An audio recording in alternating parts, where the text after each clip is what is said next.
I'm going to tell you a brief story as part of the introduction for our speaker today. I reconnected with an old friend about a month ago at a mutual friend's dad's funeral. And this man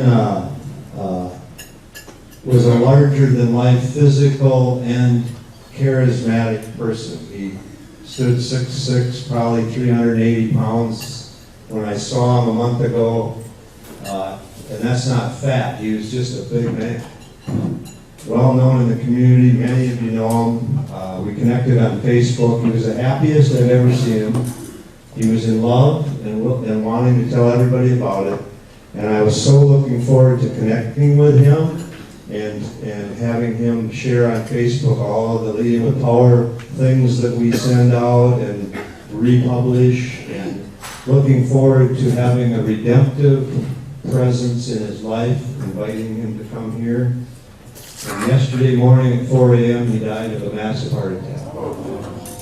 And I only tell you that to bring a poignancy and a sense of urgency about what it is that we're about, what we're up to, and the urgency of living out the principles that we have heard and will continue to hear, and will hear in a powerful way today.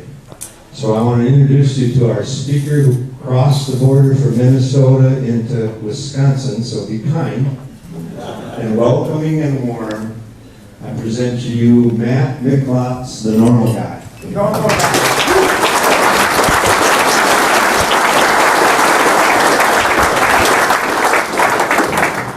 Oh, it's a joy to be here. I first want to just own up to the fact I am kind of messed up. From Chicago, Bears fan.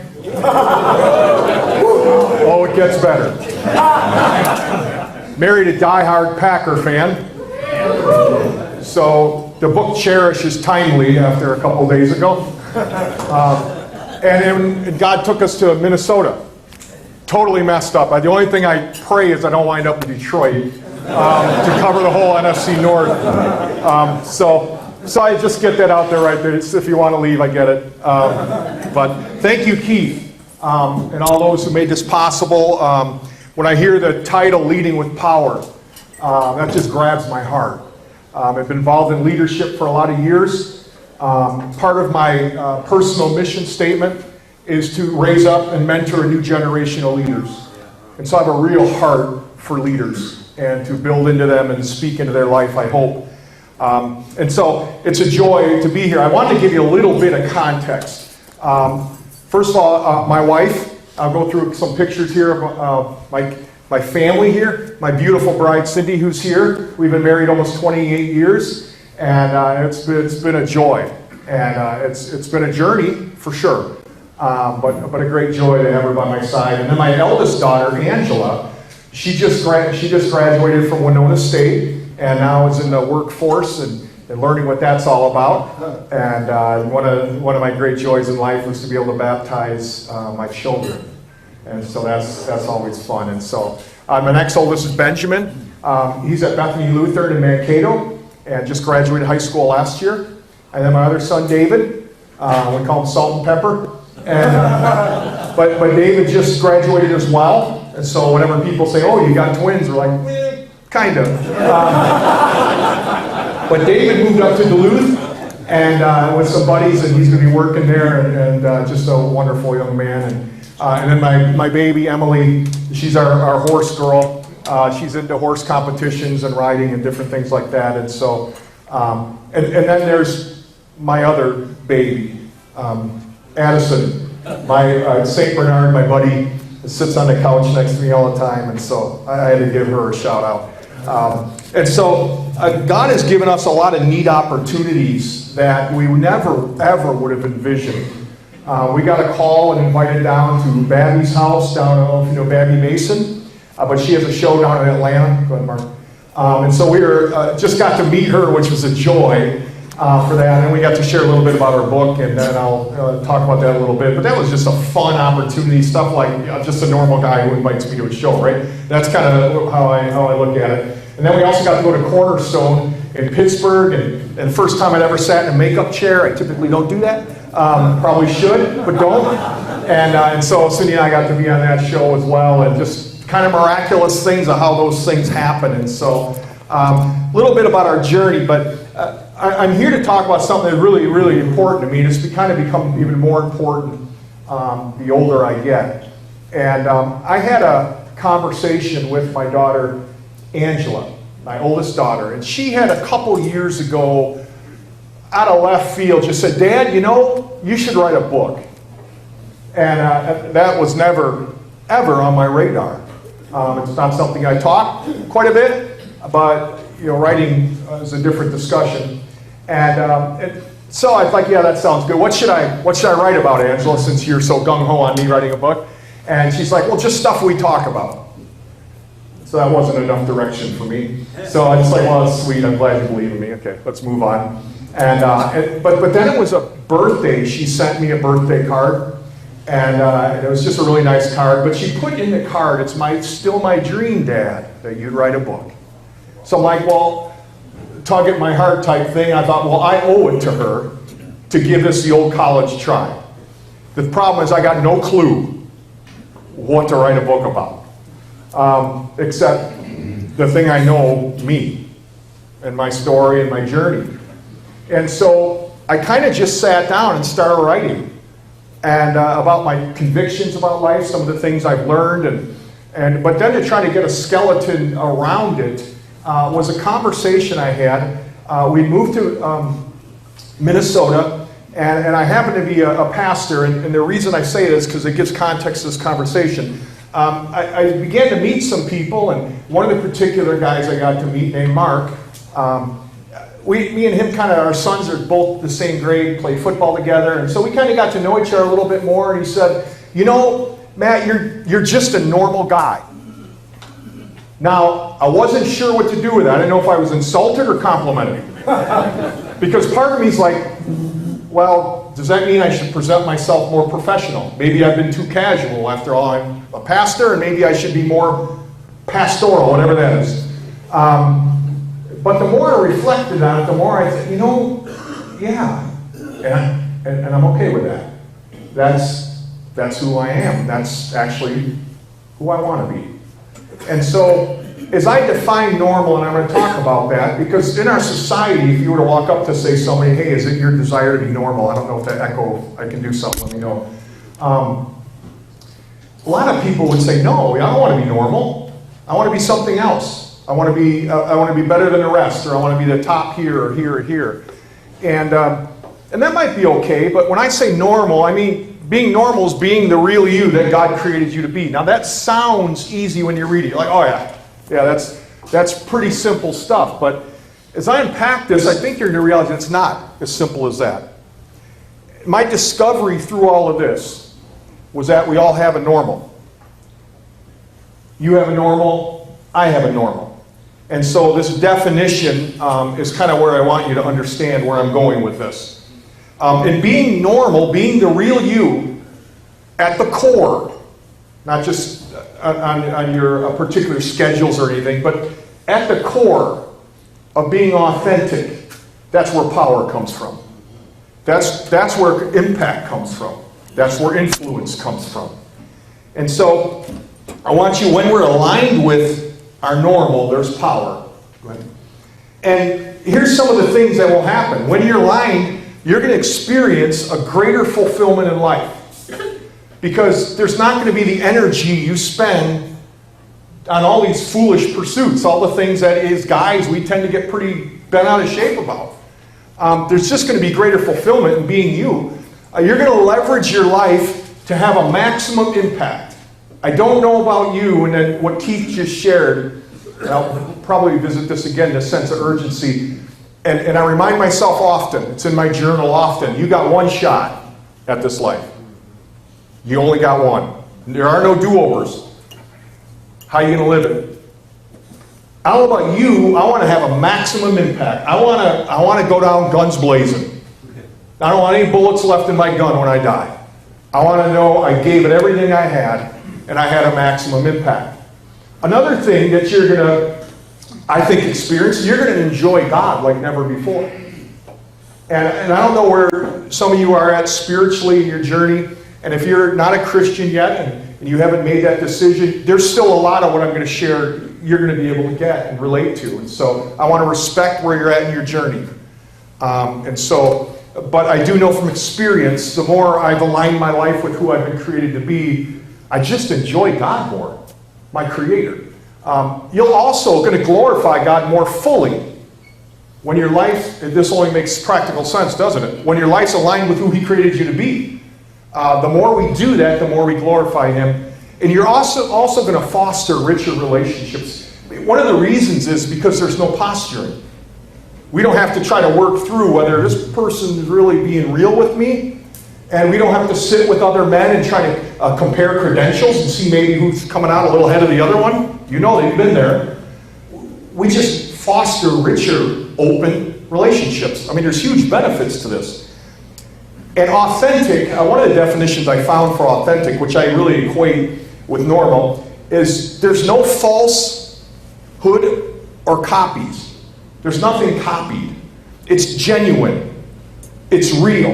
And maybe perhaps my favorite is representing one's true nature or beliefs. You're being true to yourself. Or again, with normal, who you've been created to be. Here's the key. Living with confidence and freedom flows from a life aligned with who you were created to be. This authentic you. Okay? Your normal provides direction for living in your life. It's going to help you eliminate all the good pursuits you could have and bring a crystallized vision of direction in your life. Just by knowing who you are, who you were created to be. It's going to release you to have a powerful and lasting impact on others' life. It will bear fruit the more you align with who you're created to be. It's about having an honest journey. It's about being authentic to who you are. Some years ago, what's become part of my journey these last 5 years was something I never would have dreamt. And maybe Monty would testify, something you don't dream of anyways. 5 years ago, I went in, had some symptoms, went in an appointment. It had the dreaded colonoscopy, right? And if you're over 50, you should have it done. I know it's horrible, but God's grace is sufficient, right? So I went and had a colonoscopy, and I thought, okay, we'll get this bad boy done, and came out, and the guy who read it said, I'm sorry. So am I. That was horrible. But sorry to tell you, we found a tumor. And so had the surgery, colorectal cancer surgery, had that done. A couple years later, decided to travel up to my lung, took most of my left lobe out, and a month ago, a little over a month ago, they found it in my liver and took part of my liver out August 6th. And so that's been part of it, part of my journey. And running along with that, I also have leukemia. And so it's been a two-tracked railroad journey through here, through not only myself and my wife, who's probably harder than her. But we've been going through this, and I remember early on making a commitment to myself and God and saying, I'm going to journey through this honestly.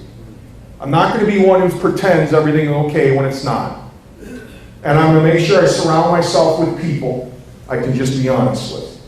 Because I know it's not going to be easy. And I think we've held true. And Cyndy and I were fortunate enough to actually put together our thoughts in a book called Joy for the Journey, which we both wrote, which I think is really authentic. One of the reasons I married Cyndy, which I thought was so wonderful about her, still is she's authentic. She's the real deal. And so I've appreciated it about her, and it's been kind of fun to kind of put some of these thoughts down and honestly think out loud and share out loud and hopefully encourage some folks to do that. And so I want you to know that when I say normal guy, authentic guy, it hasn't always been easy. It isn't. But it's something I'm committed to just honestly journey through life. But I have found there's some things that are incredibly destructive. There are consequences to living a life that has a false front, that's performance-based, that's not true to who you're created to be. One is there's misplaced energies. Because performance-based and position-based living are all geared towards elevating a false front.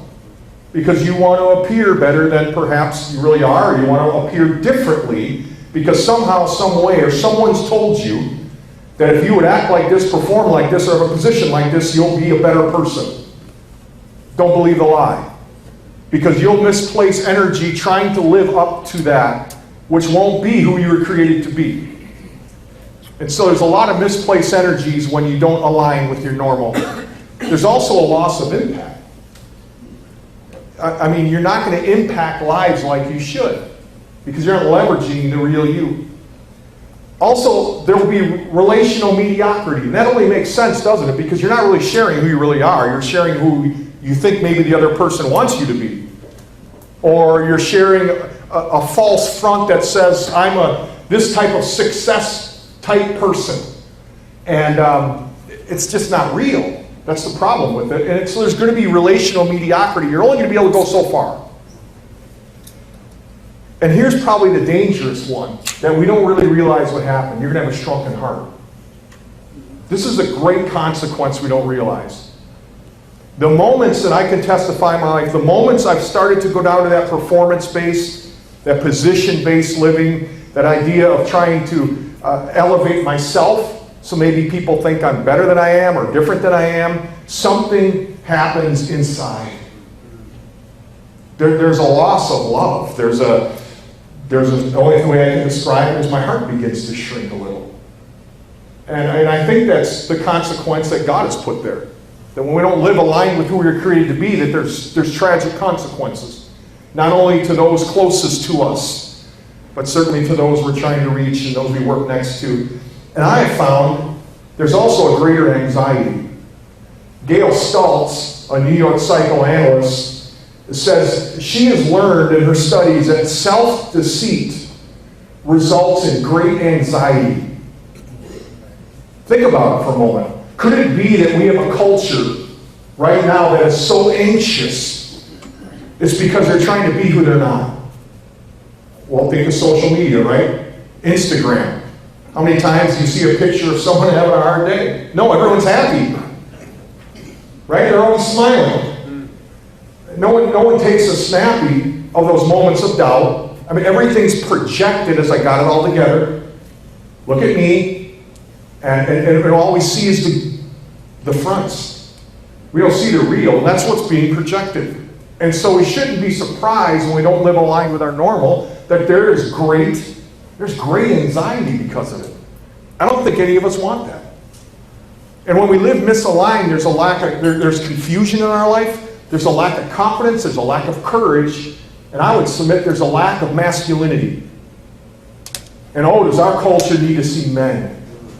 Real men who aren't afraid to be who they were created to be. And not what the world wants to see, or I grew up in the John Wayne era and I thought, no, that's a man's man. You know. And problem with John Wayne is he was on a movie screen. And it wasn't real. And I want to be real. And I think when we are, our culture and our younger generation coming up gets to see real men. True biblical masculinity. And we owe that to the next generation. Brene Brown has a quote that really struck me. I'd like to read it. I think it'll be on the screen. Our lives are a collection of stories. They're truths about who we are, what we believe, where we come from, how we struggle, and where we are strong. And when we can let go of what people think and our own story, we gain access to our worthiness. The feeling that we're enough, just as we are. And that we are worthy of love and belonging. And if we spend a lifetime trying to distance ourselves from the parts of our lives that don't fit with who we think we're supposed to be, we stand outside our story. And here's this phrase, and we have to hustle for our worthiness. By constantly performing, perfecting, pleasing, and proving. And some of us know that, don't you? We know what it is to try to hustle for our worthiness because we got to perform better. We got to perfect this. We're people pleasing. We're always trying to prove ourselves. So we hustle for worthiness and we ignore something, who we were created to be. I spoke locally where I was at to a group of professionals. And I had a lawyer come up to me. I spoke on something similar about being an authentic person. And it was a lawyer for 30 years. And he came up to me after I was done. He kind of looked around at me. And he says, I got to be honest. which sounds like that might have been the first time in a while because of what he said. And there it is. No one I work with for 30 years in the same office knows who I really am. And he was near tears. Because it had finally sunk in. He wasted 30 years projecting something he was not. So I asked him the follow-up question, since we were being honest. I said, then who did they know? He thought about it for a minute, and he thought, well, this, and he had a lot of answers. A lot of answers, but none of them were real. None of them were true. And so I said to him and encouraged him, it doesn't have to end this way. You can change the final years of your career. And so I discussed with him the benefits of dropping his guard and maybe a step to take, that he could begin to foster that atmosphere in his office. A lawyer for 30 years, right? Everybody would look at him and say, that guy is a success. He's got this thing going on. But he knew deep down that wasn't true. Because we tend to look at the outside. And we make assumptions. And this guy was here, and he still stands to tell you today.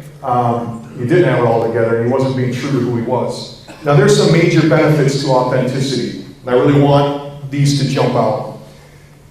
When we live this way, we encourage others to live honestly and openly. It's inviting. And I found that to be true when I sit with people and just kind of share how messed up I am and bad decisions I've made, and the time, I get angry and kind of share an example of that and stuff like that. You can see it starts to invite them out. When I meet with my elder boards a lot, I'll try to share stuff and try to invite them to open up a little bit more. And when we live this way, it encourages that. It also builds trust and confidence in relationships. There's enough trust to handle the truth. Boy, that better start in a marriage, huh? And so this authentic pursuit, this being normal, builds trust and confidence in relationships. You're also able to deal with the issues of life faster because you don't have all the junk. I mean, it's you. And whatever you're facing, there's none of the stuff getting in the way because you don't have to weed through. Who am I? And am I being true to myself? All this stuff. It's just you've made that commitment and you're living out who you're created to be. You're able to really deal with stuff quicker. It doesn't foster or fester as long. Also, it invites safe conversations into more important ones. You know what safe are? It's the weather. I mean, that's our default, right? We hydroplaned over here. We made really good time. I mean, it was coming down. And if I sat at a table, that would be pretty easy. It's safe. I mean, no one feels like they have to tip their hand or open anything like that. But when we live a consistency of being authentic and true to who we were created to be, people are comfortable with that. And they'll begin to open up. Because it takes safe conversations and makes them a little bit more significant and deeper. I think it provides encouragement for change and decision making because you're able to be flexible, balanced, and unbiased. Not worried about protecting your image or posturing or people pleasing. It's not even in the equation. Because you're just being true to who you were created to be. And here's one we tend to forget, we probably maybe not even think about, is we're open to divine refills.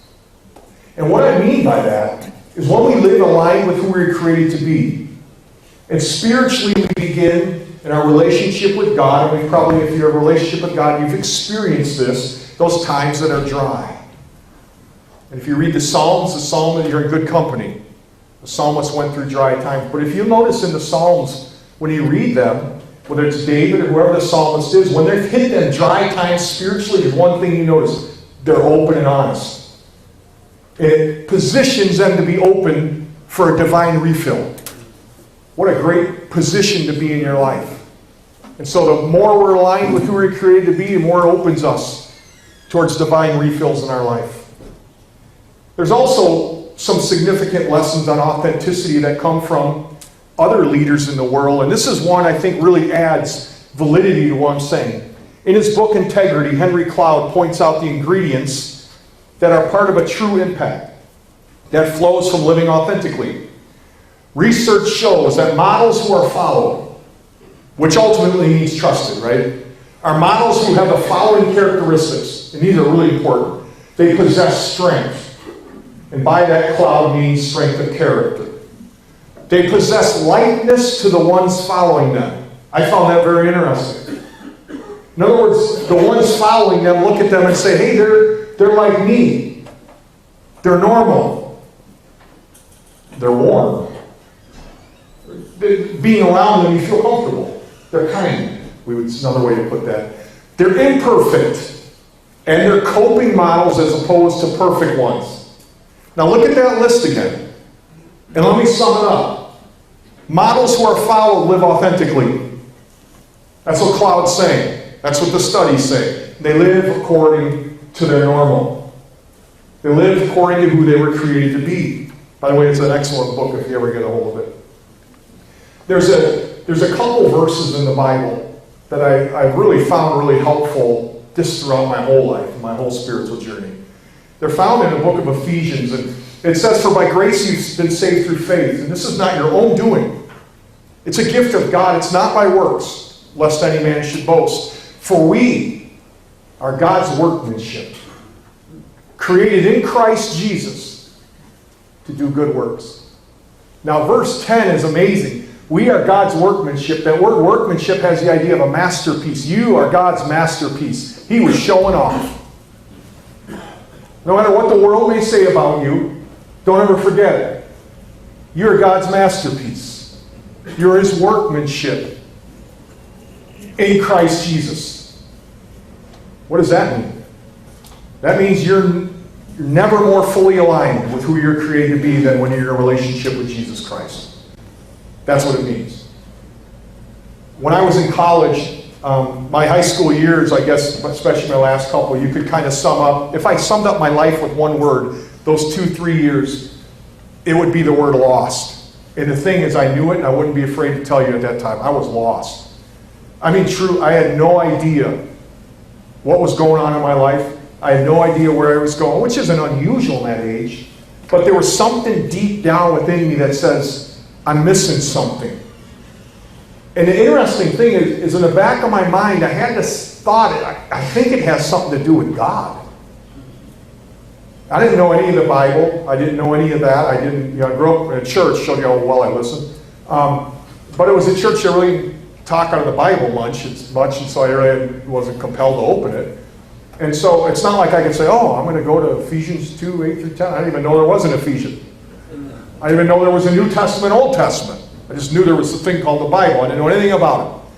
But somehow in my mind, I knew God was part of this thing. Well, when I was in college, I got invited to a Bible study, decided I'll go for no other reason other than I didn't know what else to do. And so, long story short, I studied the New Testament. It was something about Jesus' life that it grabbed me, smacked me around. And I couldn't help but grow in love with this person, Jesus. And the Bible told me I need to make a commitment that there's this thing called faith and believing in Jesus Christ, who He was, why He came to this earth. That He came, lived a perfect life. He died and rose from the dead. And that if I believed that, if I had faith in that and could trust that completely with my life, the Bible said something phenomenal to me. It said I could be saved. I knew I was a sinner. I mean, I couldn't pull the wool over anyone's eyes. Just watch my life for 2 minutes. You were the guy's a sinner, and I was, and I recognized really for the first time that I was a sinner. My sin had separated me from God. In a little chapel, and the reason I went to chapel is because I thought, well, God must be there. It's a chapel, right? And He was, and He met me, and I, for the first time in my life, I knew what it was to be forgiven. And the interesting thing I experienced, and still experience throughout my life, was that what Jesus did in my life, He didn't make a bad man good. He made a dead man alive. It's exactly what He did in my life. It's the only way I can explain it to someone. And the more I've grown as a Christian, the more I've aligned my life with my normal, the more I find myself alive and experiencing all that means to be alive in Jesus. And so if you haven't made that decision, please come see me. I'd love to talk more with you. I'm sure Keith would as well. And I don't want to try to manipulate anybody here, but I'm clearly the best decision I ever made in my life, and it transformed my life, and I wouldn't be here talking about any of this today without Jesus Christ in my life. There's areas we need to address to maximize your normal. Go ahead, Mark. And one is, you need to recognize your value. Because the God of all matter thinks you matter. And you need to recognize that. That you are God's masterpiece. That fundamentally you are worthy of acceptance and love. Fundamentally. Because you were created by God. You need to recognize your value. You are God's workmanship. Value your family. Why? Because if you look growing up, even if you had a dysfunctional, difficult upbringing, there's a large part of who you are today that was influenced by that. In some ways, we need to appreciate maybe things your parents poured in your life or sibling relationships. And then there's things we need to learn from those things that weren't so good. That as we begin to value our family, it adds to us. It helps us align better. Appreciate memories and experiences. I could go on and on for this one forever. But we have memories and experiences in our life that have contributed to who we are. And so if we want to address areas to maximize our normal, appreciate your families and experience. Live positively. And here's my challenge. I talk to a lot of people and I'll ask them the same thing. Can you name one thing that's good that happens from being negative? No one's ever given me one. Never. You say, well, I'm a glass half empty kind of guy. Well, why don't you look at the other part of it? It's half full. What good does it do? You can't drink out of the half empty, right? But boy, you can guzzle what's in the other half full. And so there's nothing good that happens from becoming negative. Live positively. Expect God to be God. Maybe we should expect that a little bit more. Expect the best of your spouse. Expect there'll be goodwill. Expect that when people say something hurtful, that deep down, maybe they didn't mean it to come across that way. You'll sleep better. I mean, you have a lot less anxiety. Live positively. Live authentically. In other words, this is the whole thing. It's what we're talking about. Live in the moment with conviction. Live in the moment with who you are. And seek to be every moment with who you are. Your wife, your children. As a parent, as a dad especially, let's be honest, sometimes it's hard to be vulnerable with our kids because we don't want them to think that we don't have it together. Because then maybe they'll think it's all right not to have it all together. And then they'll go do stuff we don't want them to do. That's kind of the process we have here. And so we need to start with our kids. And so let me ask you, if you're a dad, don't raise your hand. Ask yourself, when's the last time I actually said I'm sorry to my child for sinning against them? That's hard, isn't it? It's hard to come out of your mouth. Honey, I'm sorry, I shouldn't have said that. I had to say it to my daughter the other day. I got angry with her. I had to go back and say, I'm sorry. That's part of being real and authentic. And so live that way. You align yourself with who you're created to be. Discover the power of words. They're real bullets. And they have an impact every time you use them. Think about what's going to come out of your mouth. And you're like, well, how on earth does that affect my normal? Jesus said, out of the abundance of your heart, the mouth speaks. So somehow Jesus has created this thing that what comes out reflects something that's in there. So if we want to align with our normal, these things that come out, these real bullets, we better pay attention to. And discover the power of words. Think, use them for good.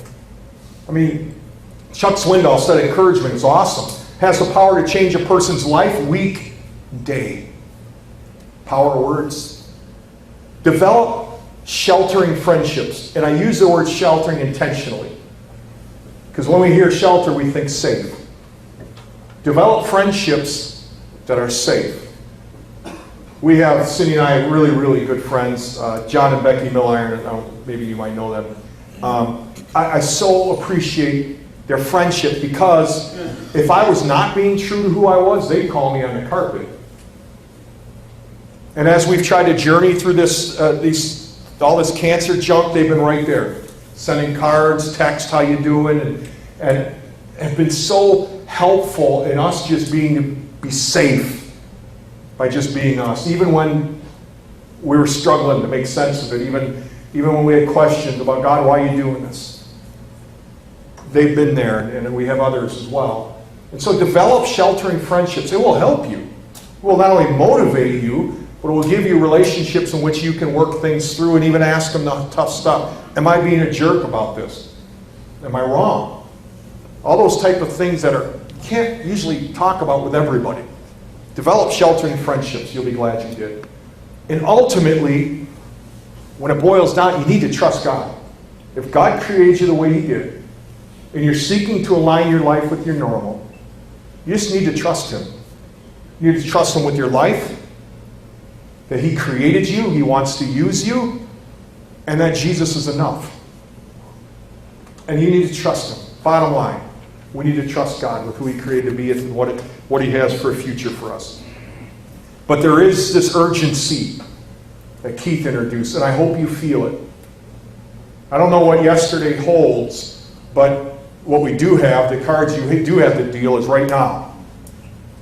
And so I hope there is a sense of urgency. So I want to go down guns blazing, but I want to do it true to who God created me to be, because you're going to maximize your impact. And there's times you just need to come to grips with it and say, I got to get at this, not tomorrow, but now. I had a conversation with my sons after one of the cancer surgeries. With my leukemia, any surgery becomes a crapshoot. Right? It's, there's a lot of risk.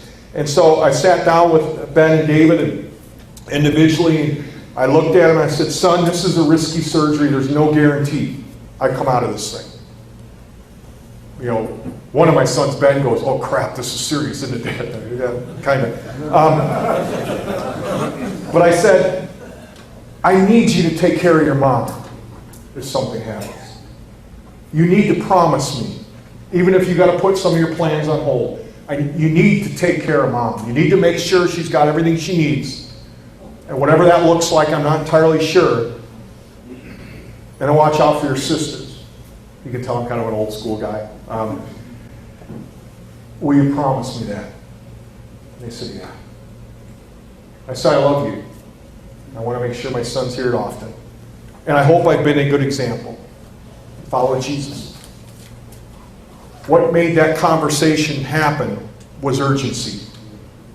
And there's conversations you might need to have, starting with God. Maybe with your wife or your children. And you're going to have them not because you're going into surgery, but because one day, it could be in the morning and a heart attack, God will take you. And we don't know when that is. And so live with a sense of urgency. It demands action. And if you want to maximize your life, if you align with your normal, and start today. I had done some woodworking, not a lot of it, but had done some construction. I remember talking to a guy. There was a piece of furniture and there was some stuff I was wondering if he was going to do and what it looked like. And I said, would you put something like that with that? And he said, Matt, when they make some of this modified wood and kind of compress stuff together, it's not real quality wood, but when they use some of that, they use a lot of gloss on it. Put a lot of iron, a lot of gloss, because the higher the gloss, the cheaper the material. He said, when you have quality wood, you don't need to put all that gloss on it, because it's quality wood. You see, the gloss of performance and position-based living will always be preventing you from your uniqueness being seen and appreciated. Your normal is the quality wood. Don't gloss up the outside. Don't try to be something you're not.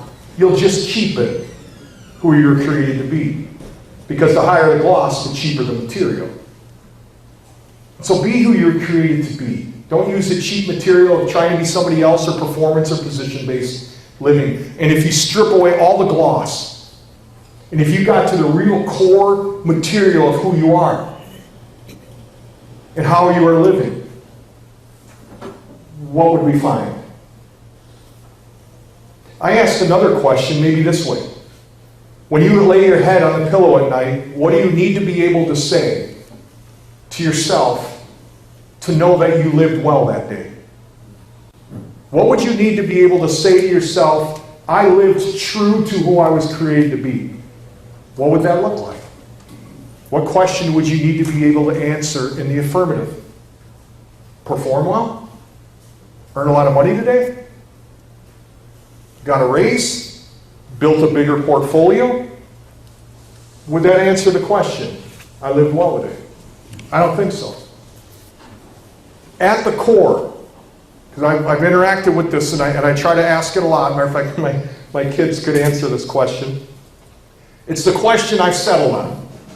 To get at the very core of who I am, who I'm created to be, to align with my normal, I need to be able to answer this question in the affirmative, and it's only one question, and it really makes life really, really simple. Did I love well today? Not that I perform well, not that I earn a lot, not that I work long, not that I go to a lot of things, just one question. And I can't get it wrong. Did I love well? Did I love God? Did I obey Him? Did I seek to live for Him and please Him? And did I love other people? At the core, I'm convinced that's the question. Because Jesus said that was the greatest commandment, didn't He? Amen. You shall love the Lord your God with all your heart, soul, and mind, and you shall love others, by the way, just as you love who? Yourself. You're normal. Isn't that amazing? Jesus thought of that. Have I loved well? Maybe that's a good question for us to ask. Maybe it's a good question for you to ask tonight when you lay your head on the pillow. Did I love well today? And then maybe tomorrow night that'd be a good question to ask. And then maybe the night after. Because we're going to be able to answer yes when we align with our normal. Because God will be giving us divine refills. And continually be letting His love splash over into our life and to other people as we align with our normal. Years ago, Cyndy became very, very sick. We lived down in Stanley Thorpe area, and I love coming back here. I mean, I still call it home. I see Mike and Kevin and all that, and I feel like this is home, this is family. And Cyndy grew up in Thorpe, and I lived in Stanley for over 20-something years, and so we call it home. Just love coming back into this area. So we were living over there in Stanley, and Cyndy became very sick. She'd become incredibly weak, lost a lot of weight. She was dizzy, had no appetite, and her chest felt heavy, like she was having a heart attack. And she carried the frustration of having no energy. And we had young kids. Felt like she wasn't able to care for them like she wanted, and she suffered miserably for months. After several visits to multiple doctors, an array of tests, no diagnosis, no relief was given. It was hard to watch. I felt helpless, and she felt horrible. A friend suggested that we expand our care to include a chiropractor. Neither one of us never went to a chiropractor. We were suspicious of them because we'd never gone to one. And after her first visit, just one visit, the initial adjustment brought instant relief. And she even used the word, it feels like a miracle. The chiropractor shared that her back and neck were so far out of alignment that it was putting stress on the rest of her body. And after she continued a couple more treatments, her body became fully aligned and provided amazing relief. And I'll tell you, incredible relief. It was unbelievable to watch. After all the doctor's tests, after all the efforts we tried, it took an alignment to gain health. Cyndy paid a great price for being out of alignment. And likewise, there's a great cost for you leading your life out of alignment with who you're created to be. You're going to be filled with stress in many areas of your life. There's going to be little freedom, little confidence. Performance will become your default behavior. And when out of alignment, we become unhealthy emotionally, relationally, and spiritually. We leave very little in the way of impacting others in a positive way. There's a great cost to leading your life out of alignment. That's why these issues are so important. The degree to which we align with our lives, the uniqueness in which we were created to be, is the degree to which we'll have an impact on other people's lives. And when we align our lives with our attitude that's positive, we affect the whole atmosphere in which we work. When we align our lives with the power of our words, we impact a generation, our children, just by our words. We can do that. And when we align with who we were created to be, here's the amazing thing. It's a great connection. When it aligned with your normal, the places you traffic in become alive. Your home is warm and connected because of your normal being there. Your workplace is better because your normal's there. Your marriage is stronger because you're living aligned with who you're created to be. There's no area of your life unaffected by your influence if you live aligned with who you're created to be. And it begins by discovering your uniqueness, your normal. And when we're aligned with it, our influence extends and deepens. And in my experience, ongoing experience, I will certainly say, in the consistency of alignment, I've discovered a correlating freedom, confidence, growth, and focus. And I do know this, the greater the alignment, the greater the passion. The greater the alignment, the greater the impact. Because, men, it's true. Your normal, when you live it out, is extraordinary. It really is. And I'd love to have the honor to pray for you in this moment. Would you let me do that? Father, I am so grateful for this opportunity. I'm so grateful to see this room full of men. Men, I can sense, care about being better men, better husbands, dads, employers and employees, neighbors, friends. And Lord, I really believe that you have created us as masterpieces of great value. And God, you got something in mind that you want to use us for that would boggle our mind if we tried to understand it. And we want to position ourselves, God, by aligning with who you created us to be, so you could use us in incredible ways. And God, the promise is you could use us even to impact the next generation, the next generations, that they could look back and say, there was a man in my life who was true to who he is created to be. And I'm better because of him. Lord, might that be true in each of our lives. And Lord, I pray that each of us, as we lay our head on our pillow tonight, the next night, and the night after, would honestly be able to say we loved well.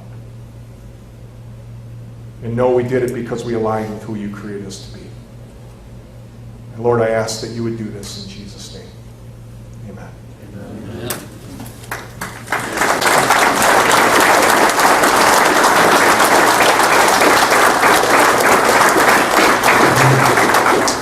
It's no accident that, I don't know how I wrote 3. I don't think I had that much in me. But each of these books has this common theme, and I didn't mean it when I wrote them necessarily, of authenticity. The book Joy for the Journey, How to Walk Through Trials in a Healthy Way, written, when I talked to my publisher about it, my wife and I are thinking about writing this together. She said, do it, because there's a lot of books people write, it's just the husband or the wife, but very few are they together. And we're really different. You picked that up real quick. So your wife will like that, because you can say, well, his wife's in it. And she'll probably only read those chapters, but that's okay. Joy for the Journey, and then a normal guy, obviously. The last one, Living with Passion, is all about alignment in a place you'd least likely find to read about aligning your life, the book of Malachi.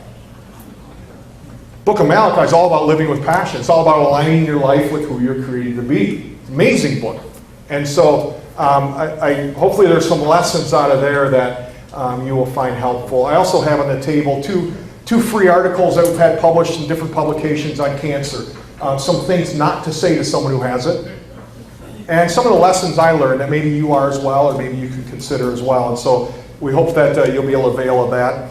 And interesting enough, because of this season in my wife and I's life of the uncertainty cancer brings, we've begun to avail ourselves and make ourselves available in more speaking venues, not knowing what the future holds, and to share this message and other messages that God lays on our heart. And so if you have an event, conference coming up, and you're like, hey, maybe you'd be a fit, there's something to sign up over there. I can contact you later at your time and your convenience. and we can talk about that. I'd love to just come share if you think that would be a blessing. And so, and I'm always free for questions, and contact information there at any time. Don't hesitate to reach out. I'd love to help if there's any way I can do that. And so, Keith, again, guys, thanks for letting me share a few moments with you. God bless.